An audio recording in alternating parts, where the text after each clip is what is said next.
Hey, this is Kyle Crawford from Strong Dads. Strong Dads podcast would love to thank the Crimers Beer House for coming alongside of us.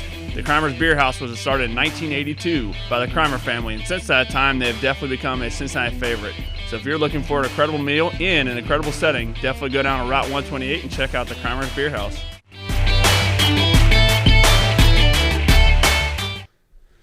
All right, what's going on, Merle? I'm jacked up here, man. I'm ready to go. I'm reading through the show. I'm like, all right. Come on, brother. On the way over here, I got my Eminem I was listening to. I'm getting all pumped up. My Welcome to the Jungle theme.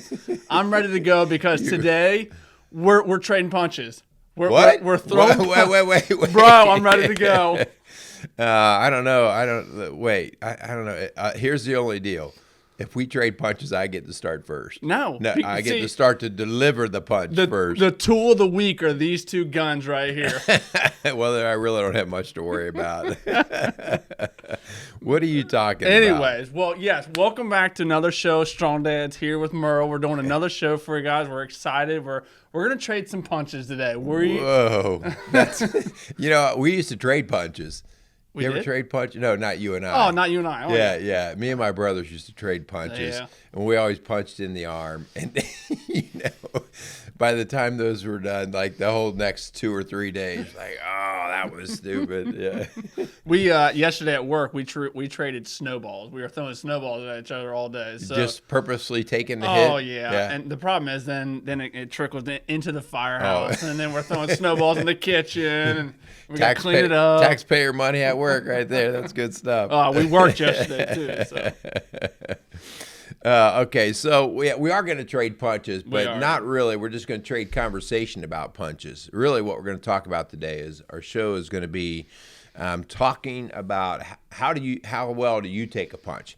Really, how well do you take a hit? Yeah. As a man, as your strong dads out there, whether it's in your family, your marriage, your workplace, your community, you're going to take hits. Yeah. You're going to take hits. You're going to get knocked down, and it's that is the thing that you can't avoid, and still be a man. Yeah. Right? I mean, for that matter, to be an individual, you're going to have to take hits. And so learning how to take hits, how well you've taken them in the past, what you're doing with them to help yourself, one, avoid those that you can, but two, when you take a hit, how do you move through it? For sure. Yeah, I think it'll be a good show. We'll definitely get into it. Before we do, just because we have a lot of cool stuff, definitely let's thank our sponsors first. Definitely want to thank Crimers Beer House for coming alongside of us and Casey's Outdoor Solutions. We really appreciate you guys for believing in us and definitely sponsoring us and coming alongside of us. So thanks so much. Definitely go down on Route 128 and check out Crimers Beer House, and definitely go out and check out Casey's Outdoor Solutions. Yeah. So if you don't know about Casey's, Casey does a lot of landscape work, but in particular, he does a lot of hardscapes work. Yeah. Okay. Laying stone, timber type stuff, and I mean amazing stuff. I'm very, very familiar with a lot of his work, and it's pretty crazy. So if you're looking for a big project like that, Casey's definitely a man that you want to check out. All right, so we're going to get right into our show. Let's do it. I like it. Let's get right into it. And here's the deal. Like a lot of us, especially in our little comfort culture that we live in today, everybody's trying to seek comfort. Nobody wants to hurt. Nobody wants to have any kind of obstacles. And, like it or not, we become softer and softer and softer. Man, that's the truth. Yeah, we have one adverse situation, or we take one punch, and we're like wondering why this happened to us, or how am I going to get through it? I'm sitting there thinking, like right now we're recording this in the middle of really cold weather in our area. And I remember, when I started driving, my dad would always be like, don't you dare hop in that car without some boots, without a heavy coat, without gloves, because there was a pretty good chance you might be walking. And yesterday, I'm probably because you're driving Dodges. Well, I didn't drive a Dodge then. Okay. I haven't walked since I've had the Dodge. But anyway, I was driving around yesterday, and it's like 12 degrees outside. Yeah. And I had a pair of shorts on and no coat. I was driving my kids around. I'm just like, I got out of the house, which the vehicle was inside the garage, so it was fairly warm. Yeah. Hopped right in. I had to run my few errands, and I never had to really get out of the vehicle. And I thought, man, if I break down, I am going to be a total wuss. You didn't learn anything from your dad, did you? No, but it just speaks to how soft we are. And if something did go bad, like, would I be able to handle that kind of thing? So, John 16:33 guarantees that we're going to have trouble. 16:33 says, I have told you these things, that in me you may have peace. In this world you will have trouble, but take heart. I have overcome the world. In this world, you're going to have trouble. Yeah. And the more you put your head in the sand and try to act like you're going to avoid every bit of trouble, even in our comfort, we have more trouble. Like the idea that, I can sit around and do a lot less, but guess what? Now I gain weight more. Now I have more health issues. Yeah. I have more depression issues. So it's like, so even when we seek comfort, we're still taking hits. Yeah, man, that's so true. I think, when we're going to share a little bit about some of our biggest hits, but man, I think it's so true. I mean, especially now more than ever. I mean, 2020 taught us to talk about taking a hit, talk about taking a shot to the face with everything that's going on in our world right now. And obviously, we're into 2021 and we're still kind of feeling the effects of it. Man, it's so true. We're gonna take punches, and here at Strong Dads, man, we're with you guys, man. We take punches just as much as everybody else does, and it's learning when we do take those punches, how we respond, in the midst of getting punched, how do we put up our defenses, and then when those punches happen, how do we respond? So, I definitely think, getting into the Word, here at Strong Dads, we make no mistake about it. We are faith-based, and we use the Word of God as kind of our guide through hard times. When we are taking those punches, that's when definitely more than ever we should definitely be relying on what God's telling us. So Yeah, no question about it. I mean, that is your ultimate, your coach, your mentor that leads you through these things. So how about you? Let's share a story. What's one of the punches that you took that you thought, I'm down. I am down. Well, so obviously you can talk about physically, like actually getting punched. Yeah. One of my biggest, have you ever been punched in the face? So funny story about that. Not my. Well, we'll just go with this one. So when my parents moved into their old house, growing up, there was a girl on our street. And it was one of those times where it was like not really cool to be like hanging out with the girls, right? I know where this is gonna go. And all the guys would be like making fun of me, like, "Oh, dude, you're hanging out with the girl." I'm like, "Yeah, whatever." Well, it just got to the point where I just had enough of it, right? Oh, okay. So I would just go to town, right? So, and like this one fight, I'm in the midst of just getting my butt whooped, right? I'm just getting smoked, right? And my little brother, comes up with a baseball bat, like a little wiffle ball bat, and smokes this dude in his back and hits him. I'm like, yes, I got my brother with me, right? My little brother. He's sticking up for big brother, right? That's awesome. I thought somehow this was going to go to some chick popped you in the face and knocked you out. No. So I have been in a couple fights, not my proudest moments, but golly, right? Boys will be boys, right? Isn't that what they say? Yeah. I got to share with you once that I had never been punched. I've been punched by my brothers quite a bit, but I was breaking up a girl fight at the high school. Okay, so when I was a high school teacher, I was breaking up a girl fight, and I get right in the middle of this thing, and this girl goes and she does a heavy old roundhouse punch, and she missed a girl and just cold cocked me, just punched me right in the face, and I was like, oh, chick, game on. And again, I didn't punch back, but I was like, that hurt. You can't let her know that, right? You're like, oh yeah, whatever. Yeah, that wasn't funny. Well, that wasn't exactly what I was going to share, but share a real life story. A real life story, yeah. So not on the physical aspect of it. So I've shared a lot about my career as far as getting to where I am now. When I graduated high school, or in the midst of getting ready to graduate high school, I wanted to go to Eastern Kentucky, and they have a very, very, very well recognized, nationally recognized fire program. Okay, yeah. And being Eastern Kentucky, it's in Kentucky, so in order to get in-state tuition, I had to get a certain score on my ACT test, on the English portion of the ACT test. Merle, I bet you I took that daggone test 7, 8, 9 times trying to get this stupid score just so I could get in-state tuition to save my parents a little bit of money, right? Yeah. And for the life of me, I'm just not good at test. As it's been very evident in previous shows, talking about failing paramedic school and test. And so, so this is one of the first, like, real punches to the gut because I could never get that daggone score to get that in-state tuition. And my parents were like, look, you can go if you want. You're going to have a lot of student loans. This is what we're willing to pay for you. And outside of that, it's going to be on you. So if you want to go for it, they were behind me all the way. And it just got to the point where it was just like, it's just not worth me going through all this. And now, I went to Cincinnati State and kind of streamlined myself and took the 2-year degree versus the 4-year and got to where I'm at now. So it all worked out. But definitely at the time, man, just waiting to get those test results and you get them in the mail and it's like, nope, you're still below what you need to. And it's just, letter. Oh my gosh. I mean, talk about just, and at the time I'm, 17, 18 years old and just getting that, like you said, that rejection, talk about it getting a punch in the face for sure. Yeah. What about you? What do you got? Man, I've got those kind of things rejected out of schools I applied for and stuff like that. But probably one that was pretty significant when I had my neck surgery and had everything fused together, which I've talked about in previous shows. I came out of that surgery and had some significant nerve damage, which is called C5 palsy. And within a couple of days of coming out of that surgery, I couldn't use my left arm. It was just dead. Wow. I had a feeling, but I didn't have any motor function. And so within about 2 weeks, there was no function. My hand wasn't working, couldn't lift my arm up. The arm was just hanging there.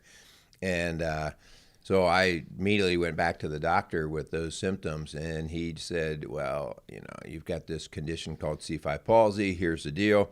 And he gave me kind of a real lukewarm prognosis of how well we were going to come through this. Really? And I can't guarantee you're going to come through it. Some people recover. Some people recover at this percent, blah, blah, blah.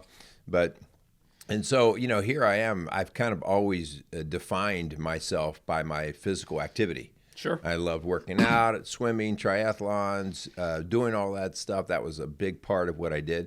And now I can't even, my whole left upper body is not functioning. And that was a punch. Yeah. But as we're going to share a little bit later in the story, as much as I didn't like what that happened, that actually changed an entire pathway in my life. Yeah. From a product that I created to some exercise stuff that we do. And it was only because of that that all that other stuff came about. So it wasn't fun. Yeah. It's not fun. So the bottom line is taking a punch in the moment is never fun. It is not. I think every man, woman, child out there would agree. Man, it's not fun. In the midst of it, it's not fun. You look at it like, holy cow, this sucks. This is a big setback for me. I mean, we talk about punches, obviously, talk about physical punches and rejection. I mean, there's guys that you guys are going through divorces. You go through, death in the family, death, I mean, there's so many different setbacks, loss of finances, loss of jobs, rejections. I mean, so many of these punches that you take, and they're not fun. And they really, at the time, you're like, man, where do I go from here? This punch has really, seemingly set me back to the point where I don't know if I can get out of this. And the hopes is this show kind of brings to light some of the things that we can do to prepare ourselves for taking those punches. And then when you're past those punches, how do we recover from it? Right. Yeah. So what we're going to do, we're going to walk through this and actually talk about, okay, especially if you're one of these guys that's in the middle of some of these punches right now, this show is going to be really on your mind. It's going to be relevant to where you are. And if you're not in the midst of it right now, there's still a ton of wisdom that you can pull from the past. And guess what? You are getting ready to get punched again. Okay. It's a matter of time. So we're going to break this show kind of, at least the advice portion of it, into two parts. The first part there will be part one. And this is, well, how do you prevent getting punched in the first place? Okay. Yeah. And I just want to be very clear on this. That's not really what we're called to do in terms of extreme avoidance of punches or hits. Right. So, yes, we do want to use our head. Yes, we want to think. We want to plan. We want to educate. We want to get the strategies that we need to help minimize especially high-risk situations.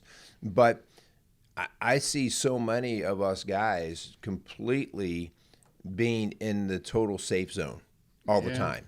They're not going to take the risk. They're not going to take the hit. And so I want to be cautious here, and please don't take this message wrongly. We're not to completely hunker down every day and avoid every punch. Right. That's not called living, especially living in the way that we are called to live as Christ followers. And we've done part of our show talking about making mistakes, and sometimes the worst mistake to make is not venturing out and finding out about those mistakes. And I think the same can be said about punches and taking those hits in life, like we were talking about.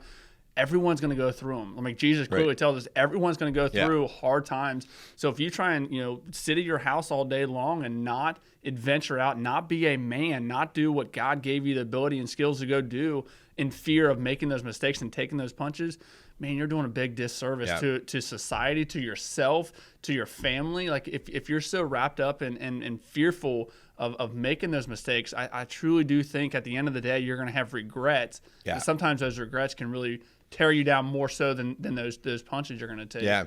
I'm going to coin that, man. That's a bubble wrap, man. Yeah. Hey, Mr. Bubble Wrap, how you doing? Because that's, we joke about that, but we wrap our kids in bubble wrap. We, all this stuff. And again, we're not throwing it all. We're not throwing a baby out with the bathwater, Kyle. Here we go again. Right? But we've got to use a little bit of sense in the idea of, okay, what am I here to live for? Okay. Right. So one of the things that is the understanding, especially as we get older, we understand what a calculated risk is. Yeah. Some things are just flat out stupid. Like, I really don't need to go down to Perfect North ski slopes and go into the train park down there and throw my skis on that I haven't skied in the last 10 years and go hit the high ramp and try. I'm going to do a double backflip. Right. That probably is not a very well calculated risk. Right. That would be more than a punch. That would be death. Right. and when we talk about this, as we continue to move down, I mean, we talk about this all the time at work. Like, we need to set ourselves up for success. Put yourself in a position where you can succeed. Because again, if you're just sitting at your house all day long and because of fearful of making those mistakes and getting punched, man, reevaluate things and say, how can I put myself in a better position? Because yes, making those foolish risks that you're not going to succeed, you're going to obviously take that punch. Like, right now, if I would go to med school, I would set myself up for big time failure because I'm a terrible test taker and I know that. So I put myself in a position that like I go to multiple trainings a year to make sure that I can put myself in a position to succeed.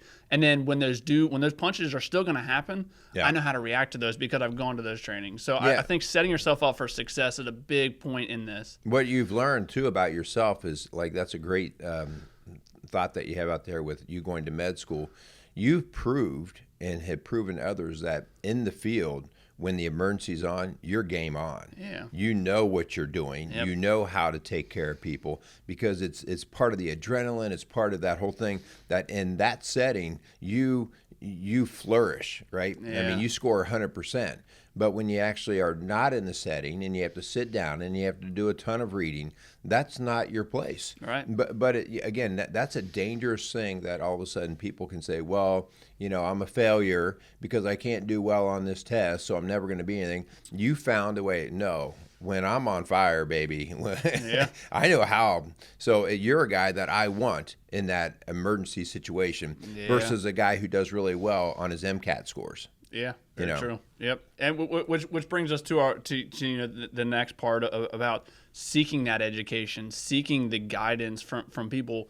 And man, when you have that education, again, those punches are gonna happen. Yeah. And like I said, I go to these trainings so that when those punches, when I'm put in a really crappy situation, I can react. So that way, that punch doesn't hurt quite as much. It's still gonna happen. I'm still gonna get punched. But man, because of my training and because of the education that I've gone through, I can respond to that and maybe minimize the lasting effects of that punch a little bit better. Yeah, that's good. Also, seek wisdom. I mean, there's somebody who's taken the same punch that you're in the midst of getting. So, I definitely, as we get older, I look at my dad, who's 86 years old, and that boy's been punched all over the place, okay? And sometimes just looking at, okay, what did he do or didn't do that he could have done better? Yeah. And then how do I apply that to my life? And listening to his words or watching his actions. I mean, that's the whole value of wisdom, which again is not based in intellect. It's based on experience and what you learn from that experience. So, man, this is for you strong dads out there, you younger guys especially, don't be so arrogant that you can't tap in to an older guy who's walked the walk a little bit. You know, he doesn't have to be brilliant. He walked the walk. You can learn from him. Right. Well, he talk about learning from the past and talk about, I mean, that older, wiser person who's been there. The reason that they're wise and the reason that they can speak wisdom into your life is because they've been there and they've learned from it. Hey, this is the mistakes that I made. Don't go down this same road. You know, and the cool thing is as you make those, you know, as you get into a situation where you do get punched, man, there's going to be one day when someone's going to seek you out. And like, what wisdom are you going to be able to share to them? But if we don't ever learn from those mistakes, we're never going to be able to share that wisdom with a younger guy, with a guy that's, you know, walking right alongside of you. Man, I just think there's a lot of value in guys who've been there. I love working with 20-year guys that have been on the job. They're some of my favorite people to work with because they've seen a ton. They've been in more fires than I have, and they know when stuff is going south, how to respond to it. They know, you know, when this situation, when this promotional test happens, man, you're going to fail a couple of them. And then when you finally do succeed and you finally get that promotion, man, it's so much sweeter. Yeah. And learning from those guys, because those guys have experience and wisdom, like you've been talking about, Merle, man. Those are the guys you want to be around. You want to put yourself around those guys, which brings me, I mean, man, if you have guys in your inner circle, if you have friends in your inner circle that are not speaking wisdom to you because they didn't learn from those past, those aren't people you want to be seeking advice from. Man, find guys great point. Who have been there. I mean, I wouldn't go talk to a lawyer about what it's like to be a fireman. Like, I just wouldn't do it, right? I'm going to go talk to the guys who have been on the job for 20, 25 years. Those are the guys I want to be around because they're going to be able to speak real truth to me. Yeah, man, that's a great point. So, okay, so those are some things that can help you to avoid getting punched or taking those hits in life. But let's talk about what we do when we actually are in the midst of receiving the punch. Hey, brother, get away from me. Get the tool of the week. I'm coming at you. Here comes the tool of the week, the hammer. So let's talk a little bit about what we do when we're seeing the punch coming or we're in the middle of receiving that punch, or maybe we just received it and now we're kind of stepping back and shaking. So, you know, the first thing is think about when you are, I don't know if you've ever been in a car wreck, but man, when you see the wreck getting ready to happen. So a few years ago, we were driving home from Virginia, and we were in 60-mile-an-hour bumper-to-bumper traffic right outside of Williamsburg, Virginia, and you're like, this is just a train wreck ready to happen. Yeah. I mean, you could just feel it, and everybody was going so fast, but everybody was so on each other's tail. And all of a sudden, man, I saw the red lights just coming, boom, boom. Everybody's hitting their brakes. And so I hit my brakes, and the whole time I'm hitting my brakes, I'm like, my eyes are going from the dash to the rear view mirror because I'm watching what he's doing behind me. Yeah. And finally, I get stopped, and I'm about 2 feet off of the guy in front of me, okay? And I'm looking in the rearview mirror, and I just said, hold on, hon, here it goes. And he hit me like, and when he hit us, he slammed us in the rear and drove us into the car in front of us. Okay. Yeah. And so, but that whole idea of knowing, okay, here it comes. I see it. And so the idea of preparing and bracing in that last second, what's the last second thing that you can do? Well, you know, I had to tell my wife, get ready. You know, I set myself up. You know, I was just more aligned in my seat. I wasn't like checking the radio. I wasn't doing stuff like that. I was just, here we come. So bracing and preparing for how you can best take the punch. Right, which not getting all medical here, but you know, we call that your fight or flight response. Like God made us in a way that we are prepared for when someone does put that fist up and they're getting ready to hit us. We get in a fight or flight, your heart rate increases because you get more blood and circulation, and it goes to that point like, man, if you prepare yourself and you're ready for when those punches happen, you're ready. Like you could take them so much more, so much better. Where if you're just completely surprised and shocked by an event that's going to happen, man, it's hard to respond from that because we'll get into it. But like once you've taken that hit, man, it's time to start like rebuilding and start moving forward. And if you're completely shocked by a result of something you're getting or a punch that you're going to take, the healing process may take a little bit longer. Yeah. So how about once you've taken a hit? Oh boy. Okay. Well, I mean, you've taken hit. Several years back, I was in a mountain bike race. Actually, it was an adventure race, and there was a mountain bike portion of it. And, we had to do a variety of different things, running and cycling, and it was a kayak sort of thing. And I'm on the mountain bike course, and I'm just, I'm not great, but I'm trying to put it down.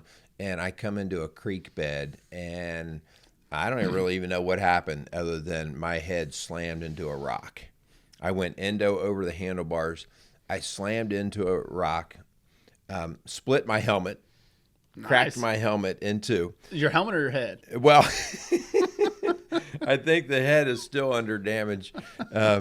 But as soon as I hit that, I jumped up and I did that assessment thing. Yeah. Like I was like looking around and thinking, I'm literally like feeling myself like, okay, is it real? Am I okay?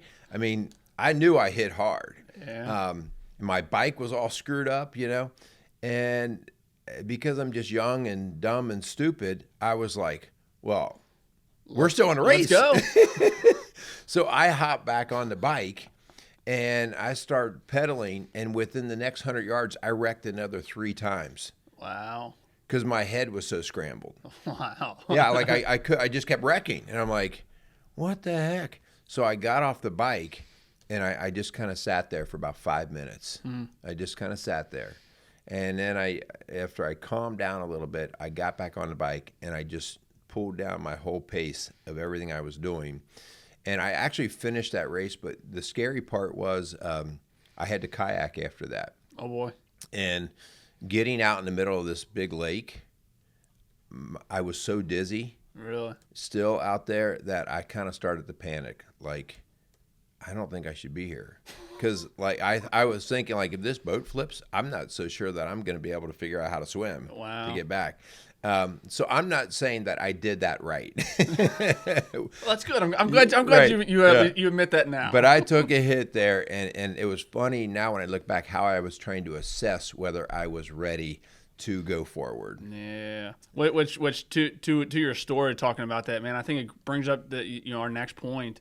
Man, you have to seek first aid. You have to seek help because if you prolong a punch and allow that punch to continue to grow and develop, man, you're not gonna learn from it as well. So we were talking about before about having people that are surrounding you that can actually speak wisdom. Man, they can speak all day long, but if you're not willing to listen to what they have to say, then you're doing yourself no justice, and you're not doing what is needed to be done. So when you do take those hits, you've taken that punch now at this point. Man, those people that are surrounding you, that you've listened, or that are speaking to you, man, listen to them. I just really would encourage you, because there's a big difference between hearing and listening. Yeah. And you can hear people all day long, but man, take some time and actually listen to what those guys have to say that are actually speaking real truth into your life, and listen to what they have to say and learn from it, because that you bump your head, you knock your head. Yeah. Like if you don't actually take the time to actually get the healing and have someone give you first aid and actually assess you to make sure you're doing fine, you're going to be stuck in a canoe without a paddle. Right. It could be worse. Yeah. I think that's a great point. Like understanding, okay, what kind of first aid do I need? Being able to surround yourself with those right people and then let them speak to you. I think about that like with the whole concussion protocols now that we have in our athletics, especially in football. It used to be that when a guy got his bell rang, he would come off the field and say, "Coach, I'm fine, I'll go back out." He's not the right guy to make the assessment. I mean, I was not the right guy to make the assessment on whether I should jump back on the bike or not. Right. I mean, because my head was scrambled and I was not making good decisions and had good ability at that point. And so, you have to take the time. But that leads us to the next point. Now, once I've taken that hit, and it's messed me up, and I've been hurt, whether it's bankruptcy or divorce, death. I have to understand how I'm going to have to heal. PTSD, the process that we've gone through over the last 40 years of learning about PTSD, we know now that the biggest part of PTSD is the proper healing process. Yeah. You know, if you just come home from battle and you try to just keep going like I did on the bike trail, just keep right on going, you're just going to compound the injury, the punch. And so healing is extremely important. And so whatever you've gone through, the punch that you've taken, you've got to understand that, man, I need to heal. I need to heal the right way, whether that is medically to seek help, whether that's through counseling, whether that's through changing a job and altering what you do to allow the proper recovery from the type of injury that you had. And part of that learning, you know, in the healing process, man, you have to learn to hopefully make improvements so that the next time a similar situation happens, you can react different to it. Because again, there's no going back. The punch has already happened. It's over and done with. But man, it's that moving forward. Let's put ourselves in a better place to make sure that the next time a scenario like that happens, we can react a little bit different to maybe that punch doesn't hurt quite as much. Yeah, that's a great point. Okay, so moving on to the next point is, you know, once you kind of start to heal, and I found this with myself, once you start to heal, man, you've got to become the master of your healing. If you don't, you're going to allow other people to kind of dictate to you in terms of how you should feel or what you should be doing. Like when I went through my C5 palsy situation, I started reading and studying everything that I could get my hands on that was related to that C5 palsy and to that paralysis, that situation, and then how I could get through it. I mean, it was front on my mind. And you know, when you do that, you kind of embrace the process of the healing. So rather than like, well, I don't know how I'm going to get through this, I'll just let the doctor tell me. No, you got to dive in. That's what the ownership of the healing is. Well, part of that when you embraced it, man, what did you do after that? I mean, you took that, you know, what some people may say is a crutch or you know, you put you behind the eight ball, and you turned it into something good. You completely embraced it, and then you created something awesome. And now part of your ministry is based off of that. So had you not embraced, like, okay, I'm down in the dumps right now because of what happened, but because of that, I get to do this, and it completely open up new doors for you. And I think you want to talk about embracing something like that, man. What a great opportunity! Because again, we've talked about this before. If you sit and soak and you're upset about things going on in your life, and because of that, you don't try something new and you don't embrace that, you don't own what's going on in your life, you're just gonna be miserable. You're gonna be sitting here. You're gonna be miserable. Like take what has happened to you and accept it. Go through the healing process, learn from it, take advice from people who have been there before, and pick yourself up and go out and do something with it. Yeah, I mean, and you know, this is where prayer came in. I mean, you know, as I'm sitting there with that C5 palsy, and I'm just like wondering what's this mean? You know, what am I gonna do? And just praying and relaxing in the prayer. Like, I don't know what this looks like, but I know that God's got a plan. I know that God's going to carry me. And that relaxation, being able to relax and not being in a constant state of anxiety, was really, I think, instrumental in getting me excited about the brainstorming of healing. Yeah. Like, because I wasn't working from a defensive mode anymore. I was working from an offensive mode. Okay, well, what am I going to do? What can I do? And so that flip only came from giving this to God and getting out of panic reactive phase and getting into proactive offensive phase. And so that switch is really important if you're going to heal. So whether you're going through a divorce, lost a job, you know, if you're constantly sticking in that reactive panic phase, you're going to be stuck. And that's an exhaustive phase to be in. And those people end up being mad at the world because it's exhausting. I can't continue to do this garbage. Right. And I want to insert something here, Merle, man. And this is something I continue to learn all the time. Like after you get a punch, it is, I don't want to say easy, but it's a lot easier to go to God with those and be like, man, I need you right now. Yeah. But man, God wants to be a part of your successes. Like when you've triumphed and you've overcome those punches, like God still wants to be a part of that. And that's something I learn all the time because like some of my best friends, like when I have successes and I'm on top of the world, like they're a part of it. Like, heck yeah, man, I'm in this. And then when I'm down in the dumps, they're in it with me. Like, man, I'm here for you. And it's the exact same way that God wants to be in everything, not just after we take that punch. Man, God wants to be a part of your successes when you've made those triumphs. Like, you want to talk about someone who can speak true wisdom into your life. Like, if you don't have a group of guys that are around you, man, look in God's word. Yeah. Like, there's examples all throughout Scripture of guys who took punches and then were able to overcome that with using what Scripture tells them. Man. Yeah. And so I would just encourage you guys, and I'm speaking to myself here, like those successes, like when you overcome those punches, seek God's wisdom in that too. I think that's the way that I learned that I was overcoming the stress of the punch. And so one of the things that happens is once you start to grab some traction and start to get through it, then you actually start to want to mentor and coach and teach people through it. Yeah. Okay, because now you're like, oh, not that I know it all, but I've got some experience here that's worth sharing. Yeah. And I think that's kind of that final stage that okay, listen, I can help other people with this. You become the mentor. You become the guy who's sharing some wisdom. Hey, I've taken that punch. Here's what worked for me.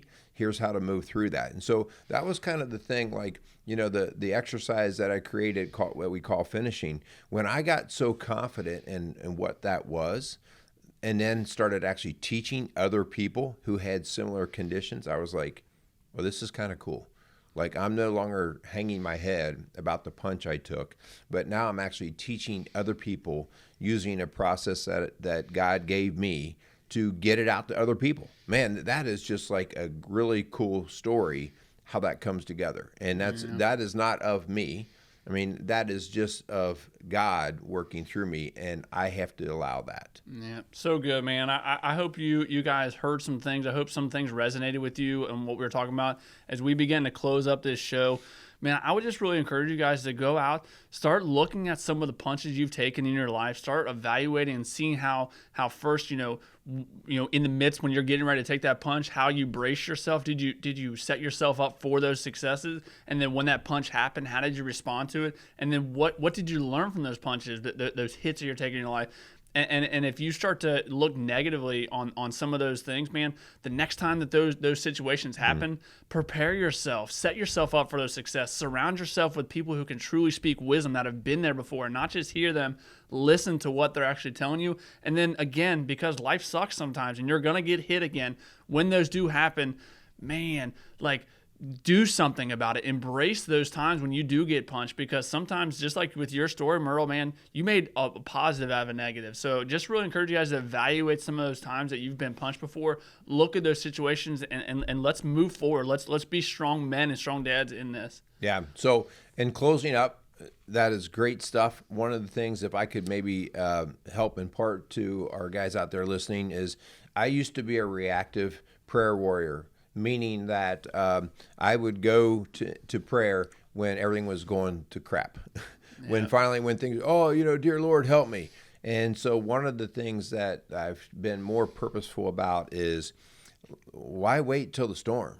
Yep. Keep praying. Pray all the time. Pray daily. Lord, I'm in a tough situation. Lord, what's going on here? Lord, give me the right insight. Lord, keep me calm. All of these sort of daily prayers, rather than waiting to be a reactive prayer warrior. How about be that proactive prayer warrior? That guy who's just out on the front side. So that's part of that preparation thing of just helping yourself stay calm, even though you're not in a storm, but you could see a storm coming. So don't make prayer and God your last resort. Yeah, for sure. We definitely appreciate you guys listening to us, tuning in every week for what we're putting out. Hopefully you guys are getting something out of it.